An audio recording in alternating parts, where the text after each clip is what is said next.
this out over here on the left. I'm like, why is everyone stopping? There's a fire over here on the left. It looks like a car's on fire. Let's see if I can turn my head to the left and film it for you. So everyone's stopping, of course. Look at it.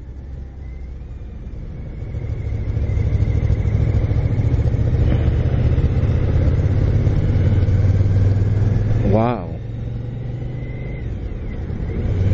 This looks like the whole inside burnout of that engine. Hey guys, I'm gonna talk to you about something. I might as well do this since I have your attention. 10:24 a.m., which means I can talk to like 10:34 a.m. So let's watch the clock because I got about 10 minutes. But I want to talk to you.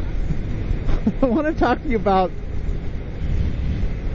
a video that I've been wanting to make for a while, but last night I was in the chat room and I was talking to an atheist and I go, I gotta make this video.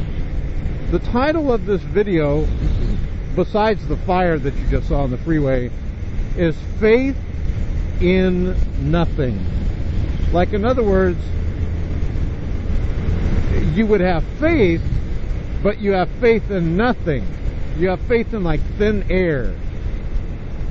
Listen to this. When this video is over, look at this guy passing on the left.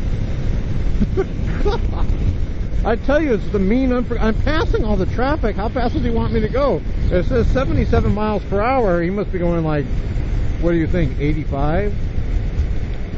But this is the mean, evil freeways of the Inland Empire. This will be a good video. We got fire, we got chaos, people passing on the right shoulder. Okay, look at it. Look how fast they go. I'm now going 85, and look at it. Gee, it's like the Autobahn out here. Well, I'm going to have to get on the throttle a bit, otherwise I'm going to get ran over. So let's get back to faith in nothing. Faith in nothing. I did a radio show. It is now the #1 radio show that we've done, where it's titled Christians Debate Atheists and Win. Christians debate atheists and win. And the reason why the other day it was like 400 people listened to it. Well, the reason why it's such a popular show is I was on the show and I was talking to 3 atheists, count them, 3 at one time.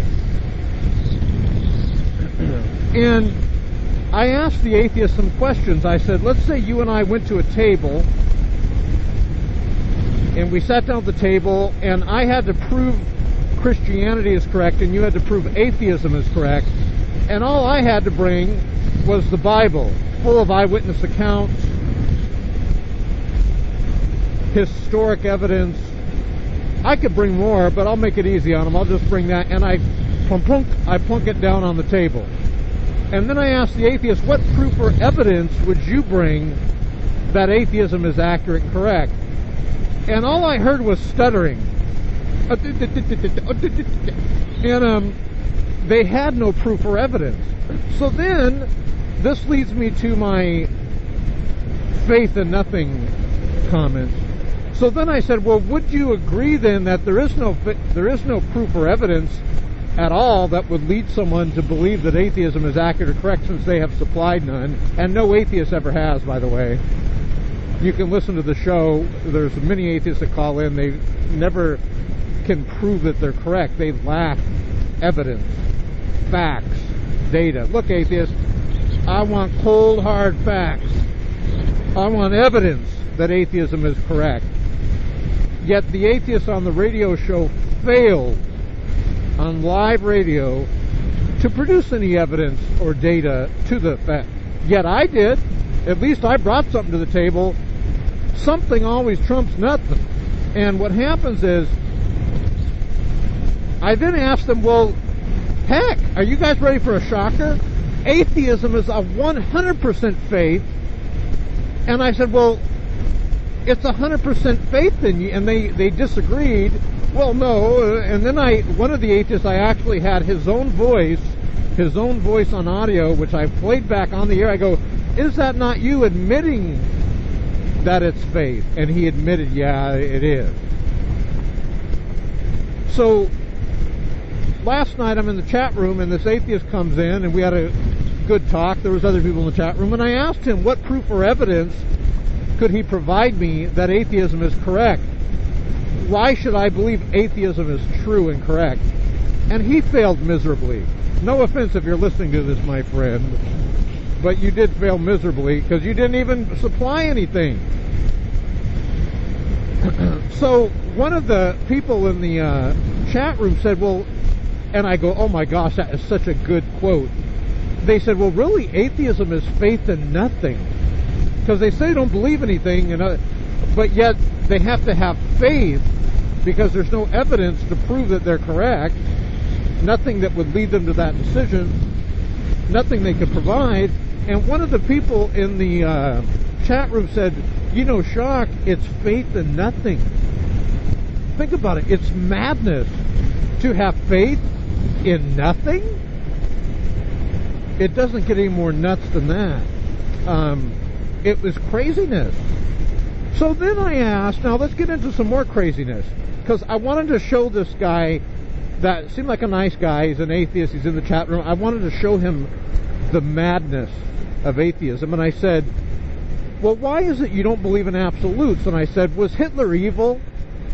And everyone else in the chat room said yes. But the atheist, because there's only one atheist in the chat room, he said, well, Hitler contributed a lot to society. And I kid you not, those of you in the chat room will agree with me, he defended Hitler, who killed all those people.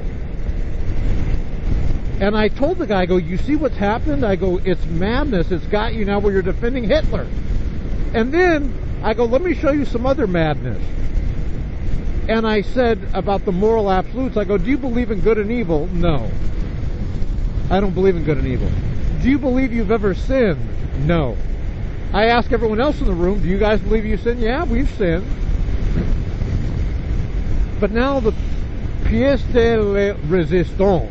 When I asked him, I was going to trick him and get him to admit that there are absolutes. I said, real quick, I had to do it to catch him off guard so he can't, use the atheist tactics. So I said, hey, are you in your computer right now? And he said, yes, which is an absolute. And I go, I got you. And then he goes, well, maybe I'm on my computer. I kid you not. He said, maybe I'm on my computer. Oh, the madness of atheism. You have to live in a fairy tale world to be in atheism. So I said to him, I go, how could you say that maybe you're on a computer? And I asked everyone else in the room that was rational. And I said, oh, the sprinkler just went on my eyes there. I said, are you guys on your computer? They said, yes. And it was like pulling teeth to get this atheist, and I dare say any atheist. I mean, you guys, if you're an atheist, come into my chat room, talk to me. Let me ask you questions like, was Hitler evil? Are you on a computer? Do you believe that good exists and evil exists? Do you believe this?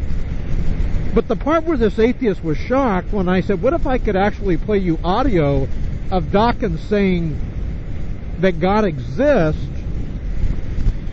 and God also exists? He goes, what? I go, yeah. So I have actual audio, you guys have heard it, where Dawkins, an atheist, and actually Dawkins is not an atheist, he's just a confused madman. Because Dawkins says God does exist, then Dawkins says God could exist, and then Dawkins says God doesn't exist. And we all know that only a nutcase could believe all that at the same time. Now, Ben Stein asked Dawkins, you know Ben Stein, Clear Eyes is awesome. By the way, I got to take this high-speed turn. Let me tuck down. I think I got 1 or 2 more minutes. Ben Stein asked the dodo Dawkins, how do you know God doesn't exist? He goes, well, I get letters. Dawkins says he gets letters from people. And Ben Stein says, Mr. Dawkins, there's over 6 billion people on the planet. How many letters have you got? Oh, Dawkins got pawned on that one.